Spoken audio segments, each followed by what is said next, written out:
Off the ball. With Sky. Watch Premier League, Women's Super League, EFL, Scottish Premiership and much more. Live on Sky Sports. I'm prepared to do anything I can to play for my country again. Do it then. What about your start to the game? It wasn't bad, was it? Why should an honest answer be a mistake? How can a modern day manager not have a mobile phone? Why should he? Now, welcome along to the football show. So later on, Kieran Shannon of the Irish Examiner, brilliant journalist, will be talking to us about supporting Nottingham Forest for the past 50 years. Last 20 haven't been so good. Little brief reprieve from the misery at the weekend. So Kieran Shannon on being an Irish-based fan of Nottingham Forest. Pat Nevin, in the meantime, is with us. Hello. How are you doing, Joe? Are you well? Yeah, very well. See, we have a thing here in Ireland where you can have a good guess at somebody's age depending on who they support. There's a cohort of Leeds United fans from a certain Johnny Giles era. There's a few Nottingham Forest fans around Kieran's age, around the 50 mark. And then there's a batch above me big into Aston Villa. And then, of course, really? And then Manchester United, Liverpool, always traditionally very strong. And then I'm sure in 20 years' time, all the kids will be Newcastle fans. Yeah, maybe so. And I know there was a big old thing, obviously. There's a few Chelsea fans over there, but they're now getting older now because that was back in 1970 when they were growing up. But you're absolutely right. Newcastle could be the one. Very noticeable tonight. I don't know if you noticed. I was watching the Man United game tonight, and the Man United fans were given, as I speak just now, I think something's happened. I think Villa have scored. They have. And I think it's been given. It was from a free kick out on the right-hand side. It was hiked up in the air. Danny Ings is celebrating. He got a header on it. I mean, it bounced from the time he headed it through several bodies, and Manchester United were certainly appealing that something untoward had happened. Stephen Gerrard's not celebrating. Stephen Gerrard's looking back towards the bench, who presumably are looking at a screen, and he wants to see what the replay is going to show first. So they've come. Two of them have come from a massively offside position. But it's second phase. There's also, I think Cavani goes down at the back post there, so they'll have a look at Cavani as well, whether he was fouled off the ball. I don't think he was. No. And there's also going to be an argument about offside. So there's about three things I would reckon they've got to look at here. So VAR will have dealt with this by the time we finish speaking in 20 minutes, I would think. I would say so, because I would argue there's even an argument, did he hit his hand before he went in as well? Ooh. No, I think it's hit his knee. I think it's I said Ings headed it. That's generous. It was headed across the goal and Ings bundled it in on the line. I think it's going to stand, 52 minutes on the clock. We'll give people official confirmation. What would you have said about the first half from Old Trafford, Pat? Actually, I thought it was quite a good game, but, the weaknesses of Manchester United are actually there to see. That a couple of times, the usual stuff, they tried to do that press and they were rubbish at it. Were they even sans Ronaldo? Well, I expected better for them, but we've talked about Rashford before as well. And to be fair, his body language doesn't look good yet. His body language is...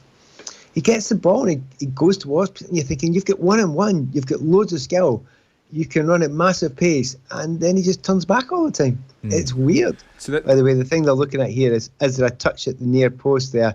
So that would make Buendia offside. And the thing is, it's not obvious, is it, here? Anyway, this could take a while. And could I... So, Rashford's body language, this is a really interesting point, because certainly many have been very, very critical of Rashford's work rate off the ball for several months. And when you said body language there, before you mentioned where he has the ball in a one-on-one position and kind of is attacking, I had assumed in my head when you said body language, we're going to be talking about things like work rate off the ball or throwing his hands in the air where something doesn't quite work out. Not that body language. It's the shoulders down. It's the not lively when he's not on the ball, not reacting quickly to things. Stuff that he was really good at. Stuff that you thought, young, exciting, always expressive in the ball when he broke into a team. And it's just a big old gap where all that stuff used to be. And he's one of those guys where you think, I don't think that's arrogance. I was just going to say, that doesn't sound like an attitude or lack of professionalism. That's almost, he either doesn't have confidence in his body anymore, he's not fit, or confidence on the floor, or maybe those latter two are connected. Exactly, and you don't know unless you know the guy. You know what he's going through. I think you don't know. You're just guessing with that. But it's so obvious. The first time I saw it was that game at Crystal Palace. I don't know if you remember last season, foggy day, and it was very, very clear that he wasn't himself. And I thought, well, you're injured or whatever. But after a while, you stop making excuses and you say, right, okay, actually, there's something I missed. By the way, that goal's been given, hasn't it? So it's 1-1 just now. But has it? It's actually hard to tell. Cancelled. No, chalked off. Chopped off. It is chopped off. He thinks there's been a touch in the near post. God, there was so many things to check there. That was, and also they're talking about the Cavani one, which I mentioned early on at the start. Yeah. Do you know what? I hate to say I think they got it right. So do I. Because at the near post, I think there's a tiny part of his heel. Yeah. It's Watkins, isn't it? Watkins is offside when he flicks the header to Ings. I think that's the correct decision. And that makes Ings offside. So yeah, absolutely right. VAR. Would you take a moment? VAR with the correct decision in relatively quick time, and you can't criticise that. But anyway, let's not have a VAR discussion. I generally I know don't you don't get it right. And we ignore the times that they get it right. Yeah. Some people don't. Some people complain when they get it right, but they got it right there. So that's absolutely fine. But watching the way they played in the first half, the Rashford's just. You keep on saying it. You need everybody doing it. If you're going to do what Rangnick wants them to do, they all got to do it together. Now, to be fair, when one doesn't, such as Cavani or in this thing, I expected a wee bit more from Cavani, but then he's no youngster, but B, he's just getting his full fitness back as well. But on top of that, there just doesn't seem to be the natural ability to do that, and it's not just him. It's all the way. It's Bruno. It's Rashford. There's not enough of them doing it. I mean, Fred would, and you certainly know McTominay would if he got half a chance. But you need everybody to do it. So it doesn't look right yet. And I think Rangnick, listening to him before the game, he was accepting that they are too passive sometimes, and that's when if you watch Irish sport, right? Here we go. Or anything. Have you ever seen a player not given everything? Come on, let's be honest about it. Everybody's given everything. And you look at some of the football teams and you think, like Man United, you think, well, wait a minute. Anybody in any sport that cares goes for it and gives everything they've got for the vast majority of every game. And you look at Premier League, everyone's doing it. And you look at Man United, and I just don't think they're yet capable of doing it. But you always think, what is the reason? Well, it's not going to be binary. It's going to be one reason for Ronaldo. It's going to be a different reason for Rashford. And you've got to fix all those reasons at the same time or pretty damn quickly. And were United any good in possession? I thought they were okay. I've actually enjoyed watching the game. I think they've created a few things, but once again, there was a shot by who was it in the first half? God, I should really know this, seeing as he's Scottish and he wears number 7, and he's one of my favourite players. See that nominal aphasia of mine? It's getting much, much worse. Anyway, they weren't closing down inside of the box, and when McGinn was getting shots off from 20 yards out, and no one's closing them down, you're thinking to yourself, that's not good enough. You should be flying out there, and they weren't flying out. And to be fair, that time it was actually McTominay who wasn't flying out quick enough. So, they're 1-0 up. They're playing better than they have done recently. But are they miles better than Aston Villa just now? Absolutely not. No. I would say, had that goal stood, I think that would have been a fair result for the moment. And if people missed it, Ollie Watkins hit the crossbar after Lindelof shinned the ball towards his own goal, which was quite the moment.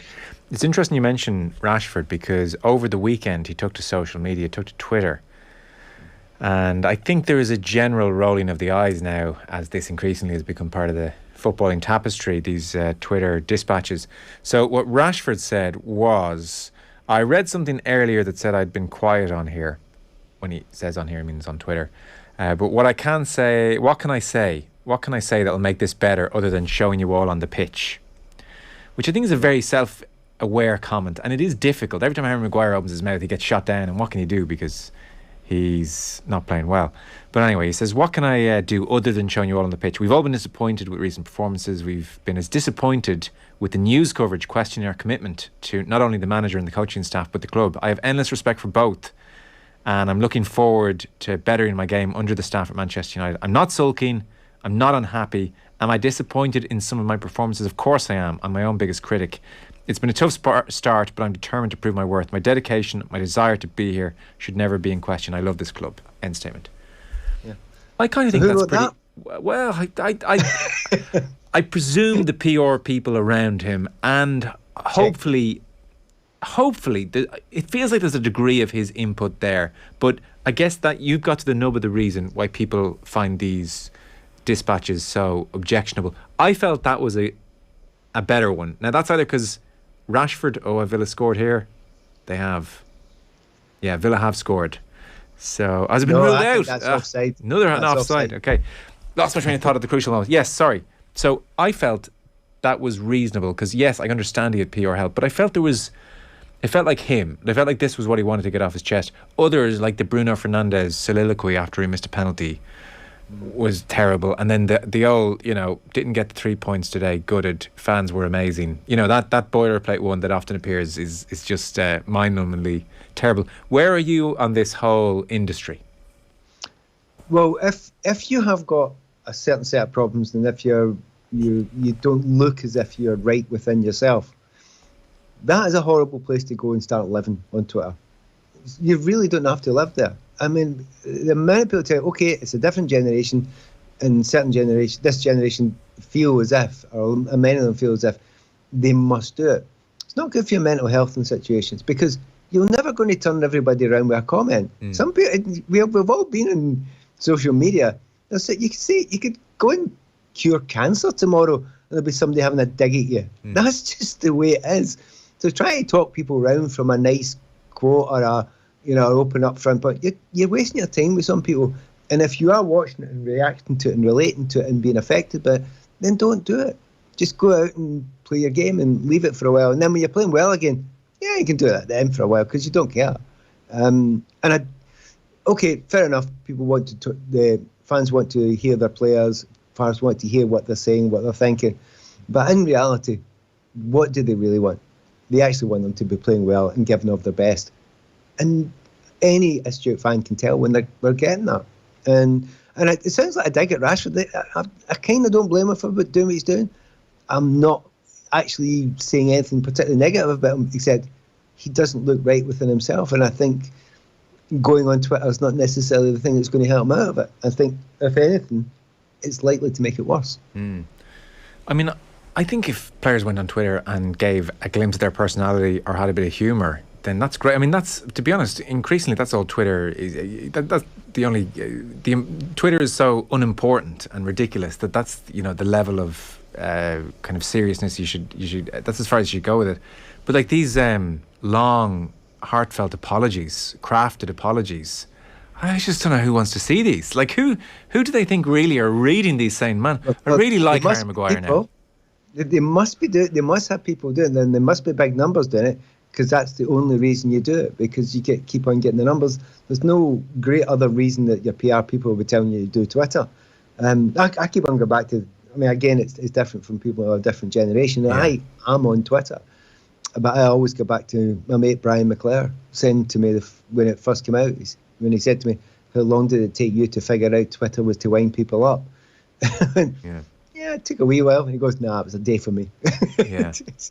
But I think if you were a player, modern day, or if Twitter had been around when you were playing, I think you would have used it to say, I just heard this great track, everybody check it out, or here's this piece of art I've seen, what do you make of that? Or you would do a few keepy uppies and a little trick and have a bit of fun with the camera. I wouldn't do that. I wouldn't do the keepy uppies. Would you not? Fair enough. But I don't think you'd be apologising. Like, what is this apologising business? This needs to just be knocked on the head.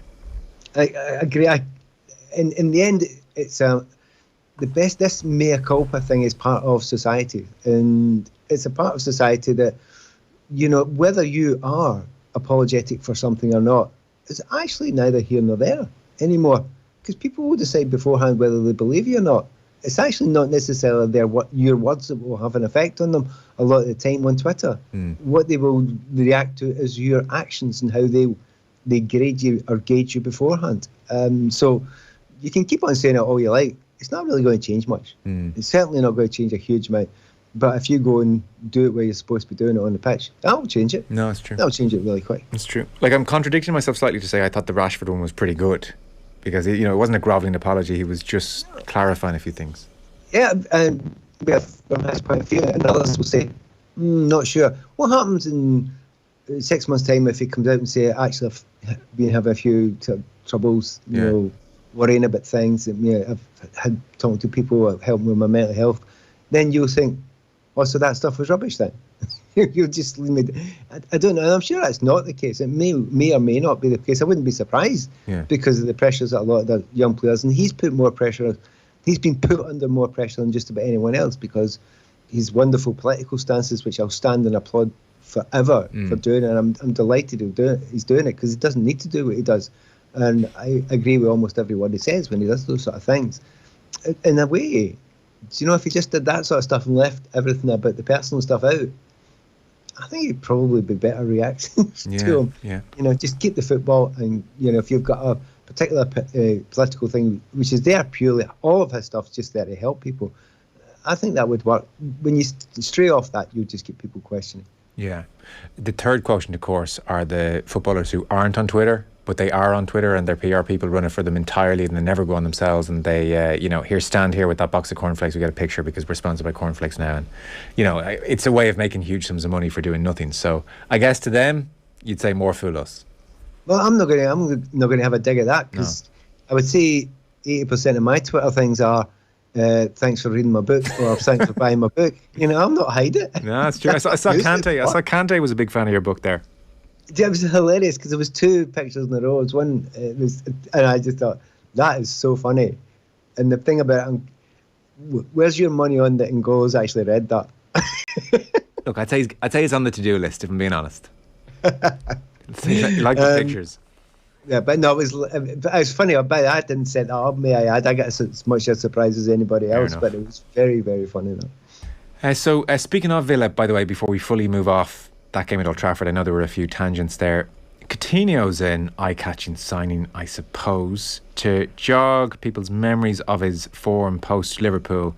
So 18-19, 34 league games and 5 goals. Then he went to Bayern, 23 matches for Bayern, 8 goals, won the treble.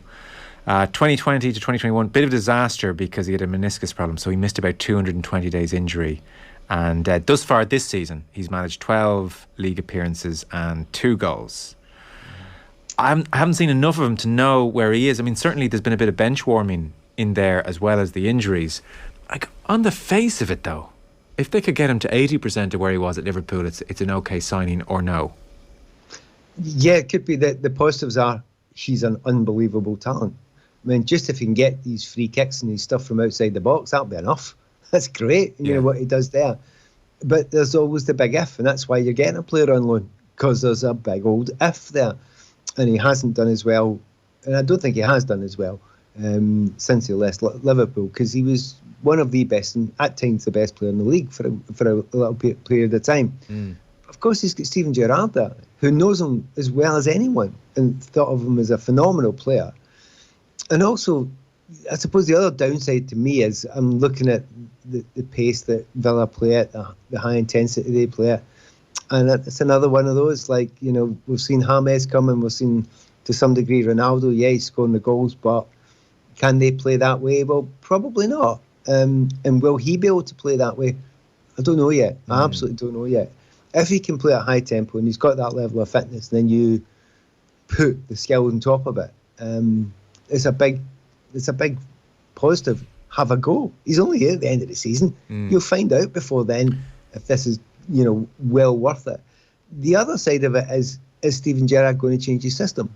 Because they do play a 4-3-3, and you're almost having to play him as one of those attacking wide attackers. Now, that's high intensity stuff that they're doing. Oh, by the way, who was that dive to the ground? It's just annoying me there. Could have.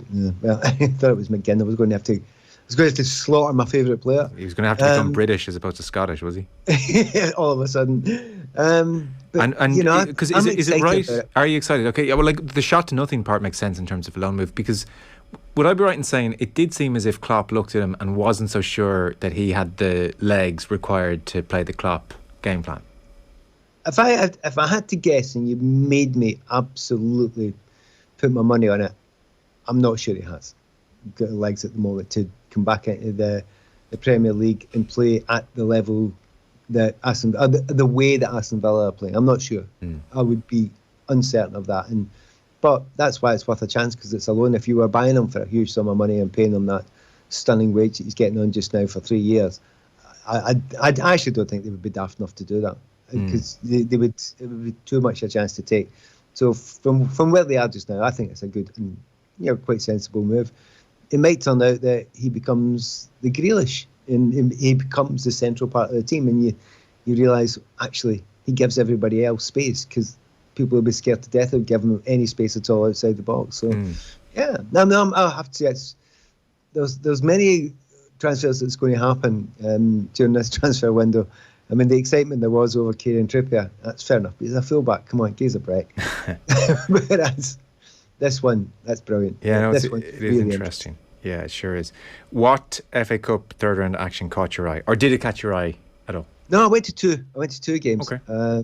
As ever, went to Chelsea. I just happened to be in London, so I popped round.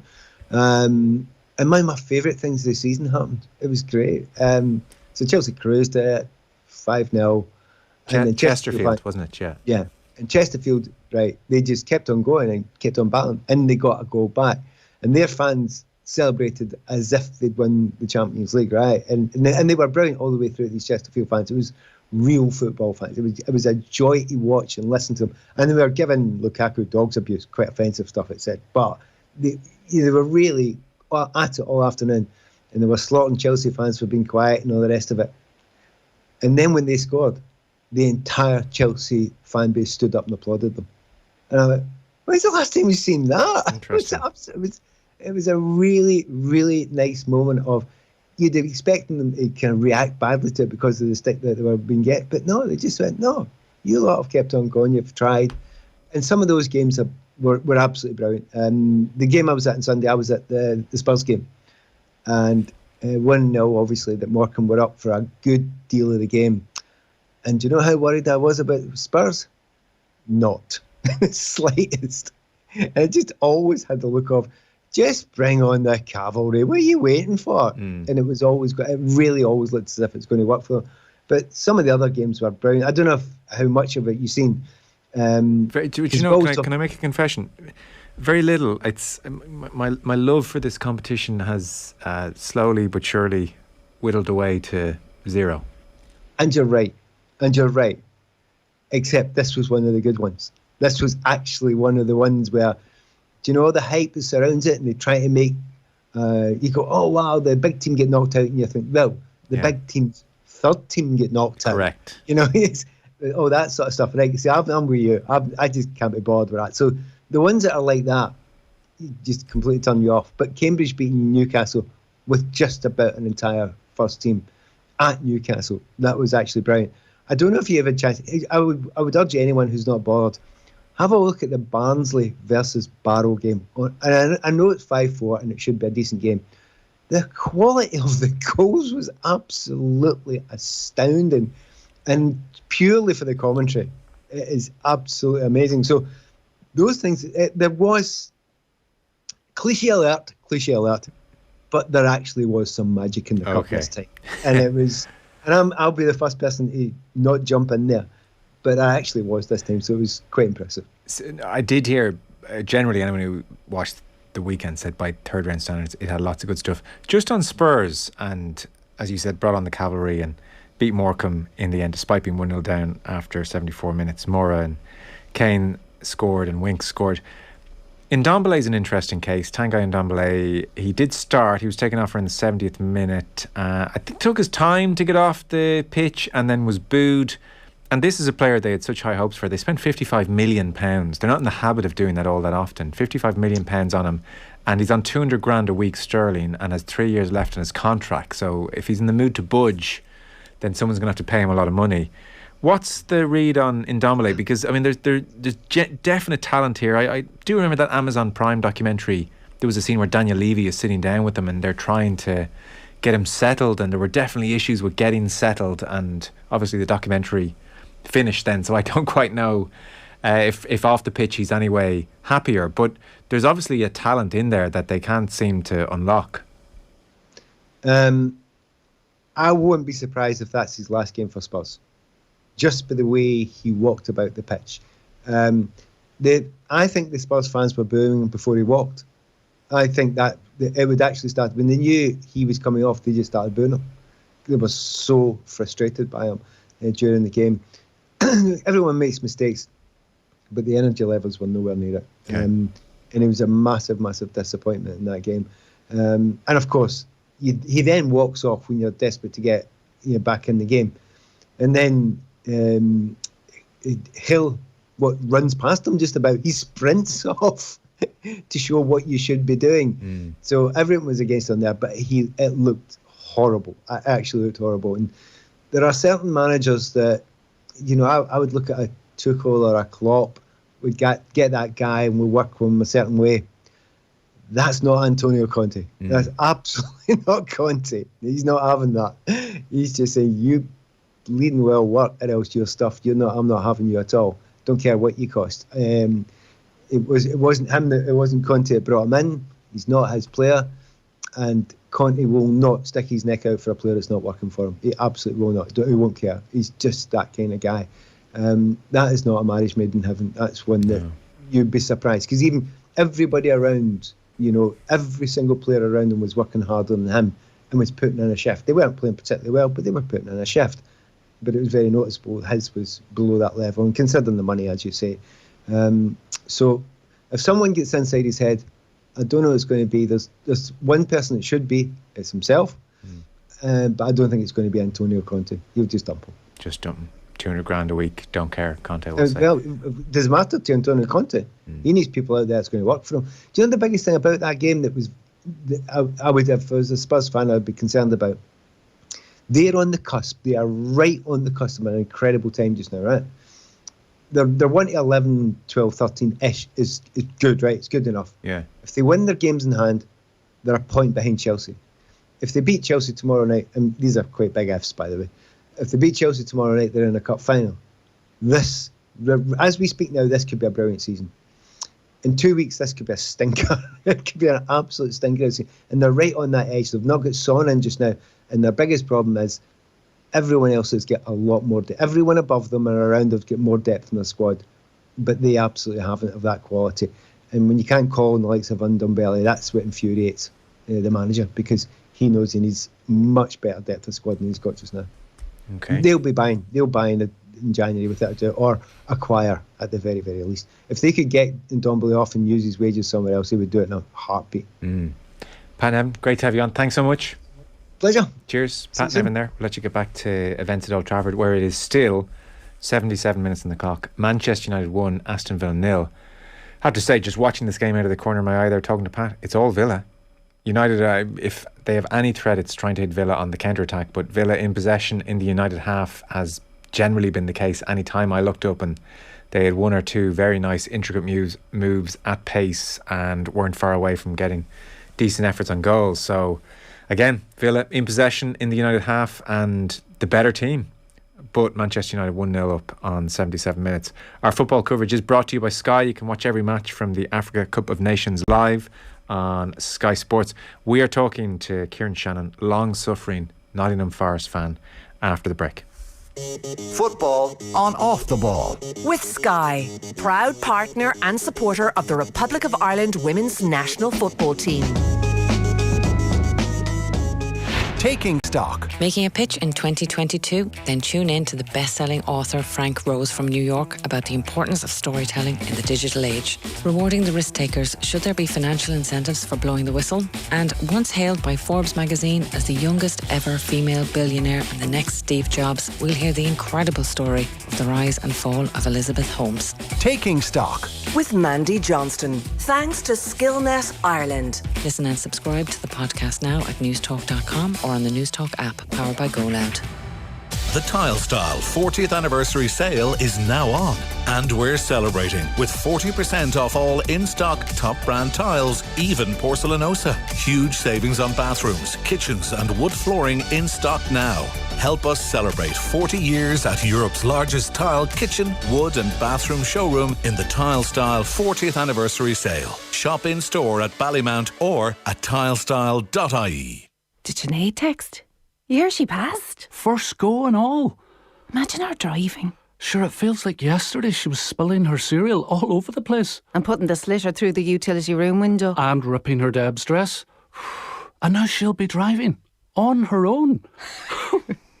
Or Sinead. With Allianz Insurance, it's never been easier for young drivers to get their first policy. Or to be added as a named driver.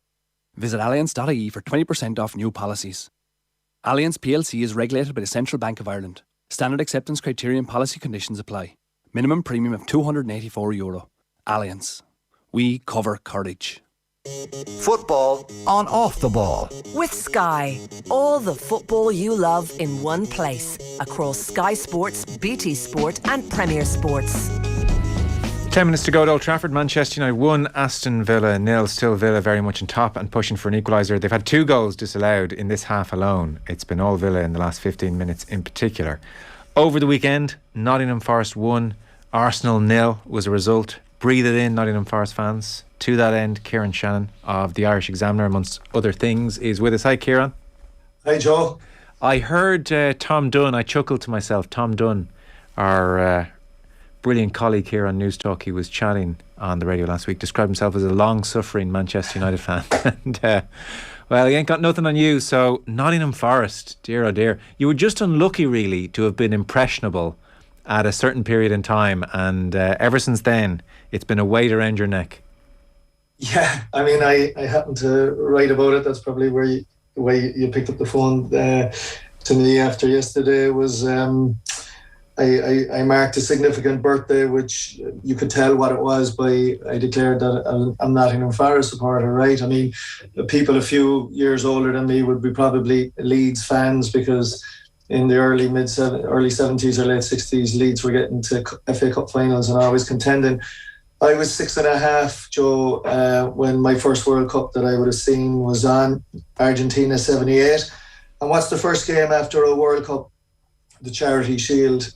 And I distinctly remember, so Ipswich had won the FA Cup, Nottingham Forest had won the league first year up from first division, or from, what was then, the second division.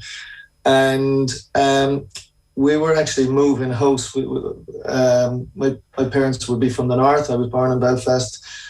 We were moving from Dublin again to go down south, further south. And Martin O'Neill, I had played a bit of Gaelic and soccer that summer, and my father talked about this Martin O'Neill, who was from the north, who played football as well as soccer, and he got 2 goals that day.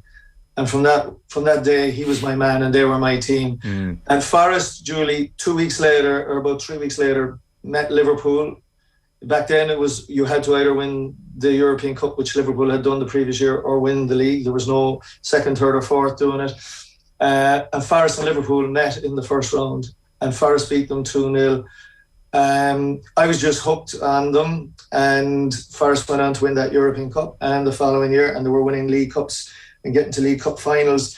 Because look, Clough was at his absolute magisterial zenith, and while there was a little bit of dip, there was the first time I saw Forest in action was Paddy Mulligan's testimonial in the old, the kind of Daily Mount, 1980.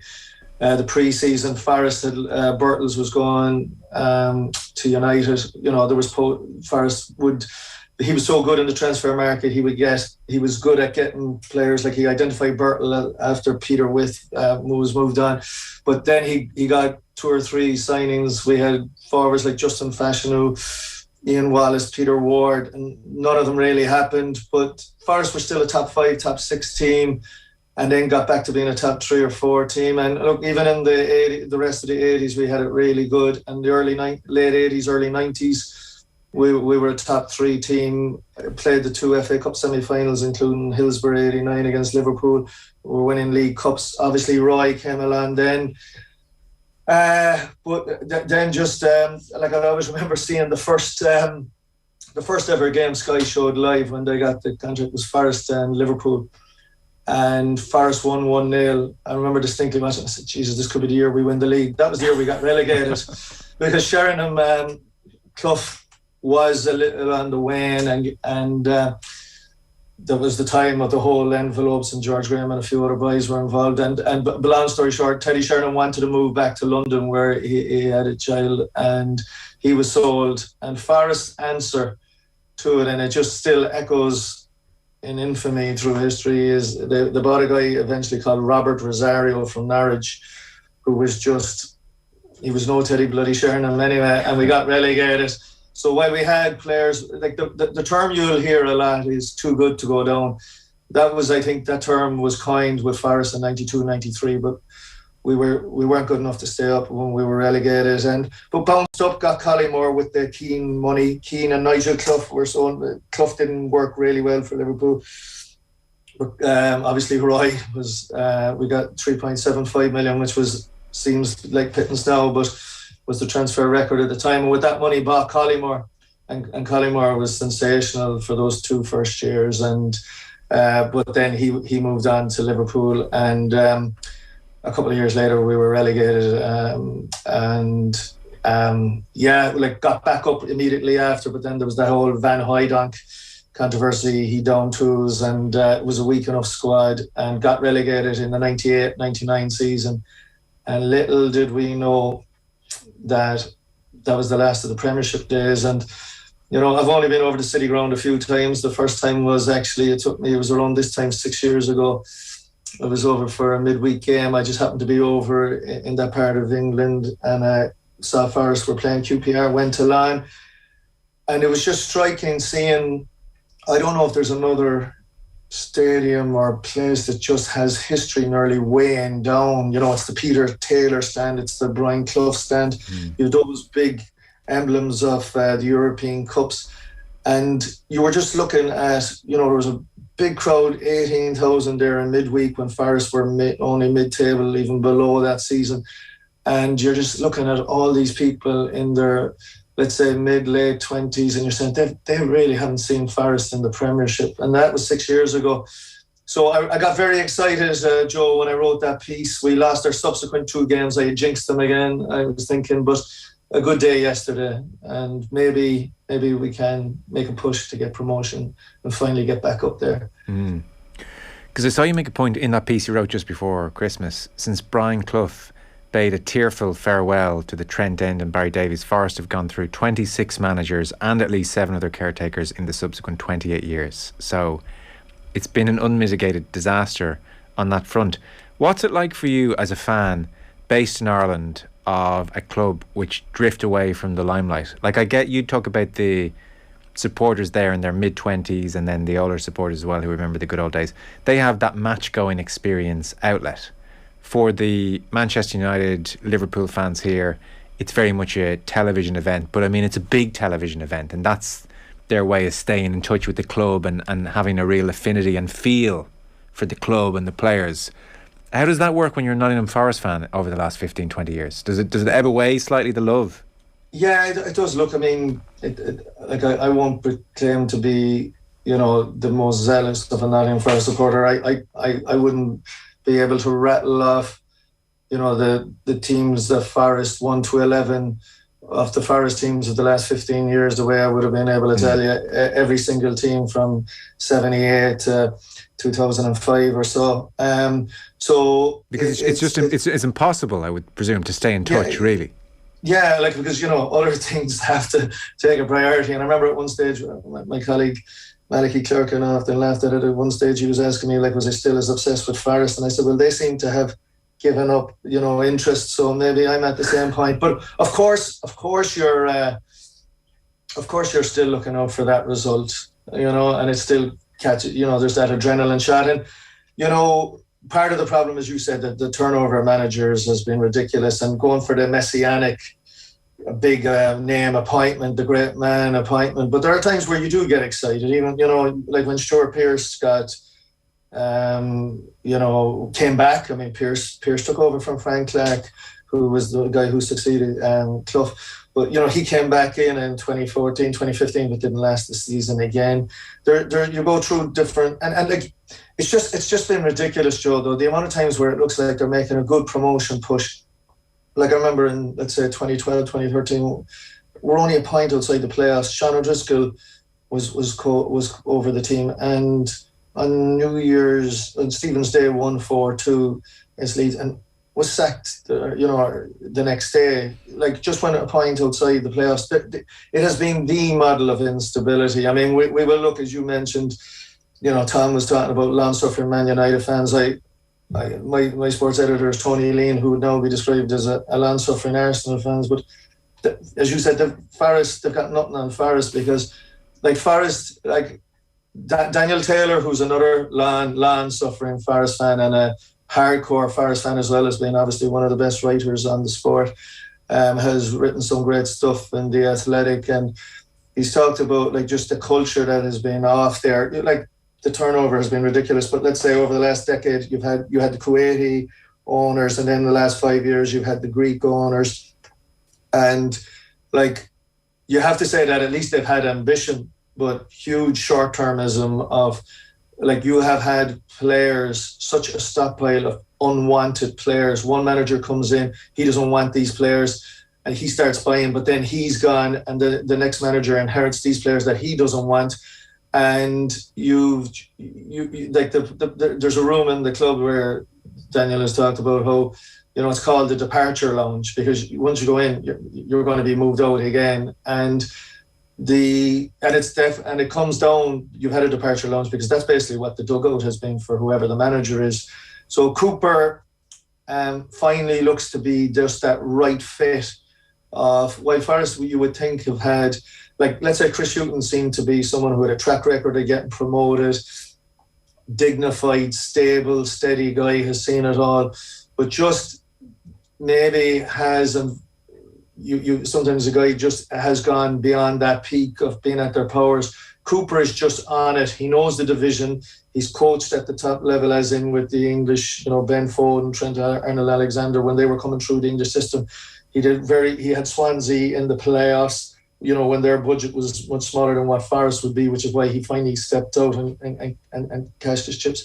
But like, it finally, and the big thing that they've done is the Greek owners have taken a bit more of a step back in terms of managing and not being as meddlesome. And they brought in Dan Murphy from Barnsley to be sort of the technical director and be overseeing recruitment. And Forest finally seem to have an element of stability and a bit of more common sense, rather than just, like, it looks like a soap opera the way it's just been going on, of just fishing, getting managers in and out, and just impulsive buy-in. And again, where like, you would have had an awful culture in the club with those players just being ostracised. Like, the PFA has been into Forest because of how those players have been treated, and basically ostracised, where you don't train with the squad. You have to take your gear out of the lockers, and you're moved into another building just to marginalise you, so that you're more willing to maybe get off your contract and be sold on.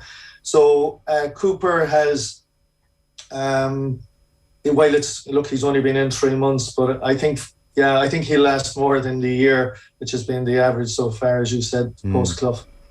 What are your strongest memories of Clough?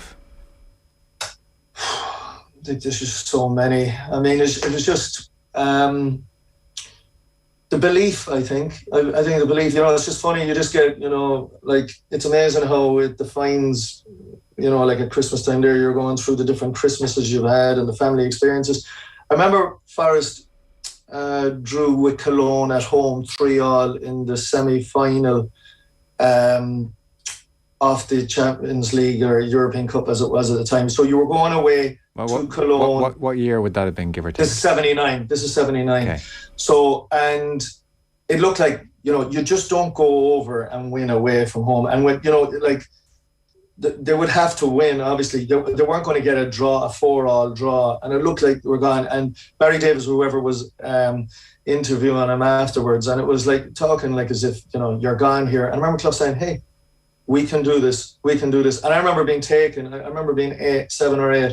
And I remember distinctly my mother said, "You heard what Brian Clough said? They'll win. I'm telling you, they'll win." And I remember her saying to me, "Look, you make me breakfast in bed when Forest win this game," right? I was like, and I'll always remember it. One of the ingrained memories of that corner kick coming in, and Ian Boyer and the 16-minute head in it, and Forest winning, doing what seemed the impossible, winning 1-0, won the final 1-0. Trevor Francis, and just like how he set the tone right after that game, because Forest had been 2-0 up, and then it was 3-2.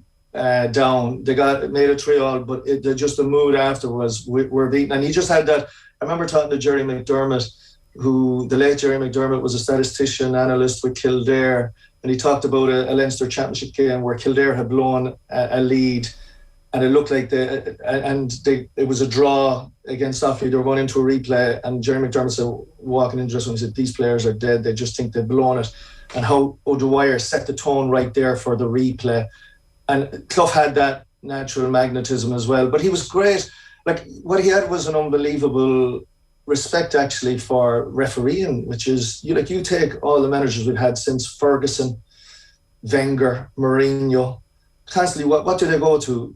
VAR, the rest. Like, I don't think I've ever seen another manager talk so much. They have a very tough job to do. I remember him challenging the, match of the day. So he had a bigger picture as well.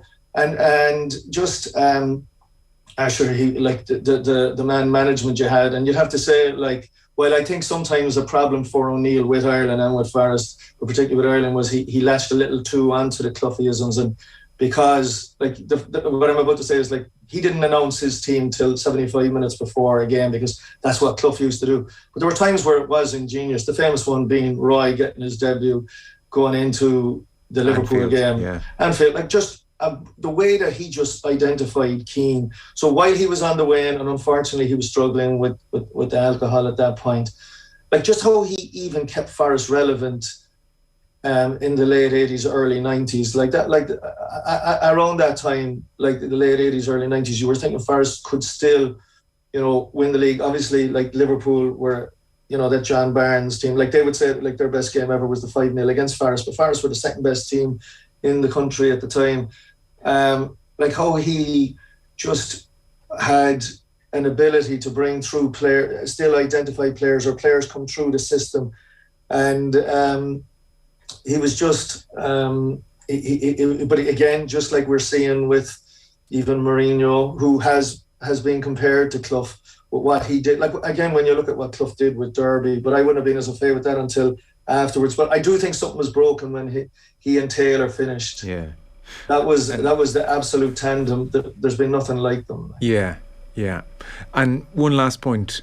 So my earliest memory of him, sadly, I mean, subsequently, obviously, I've seen him in all his glory, but my memory of him is in that relegation season, and clipping a supporter on the pitch and the green jumper, but like very blotchy in the face and not looking healthy, and what a very sad end.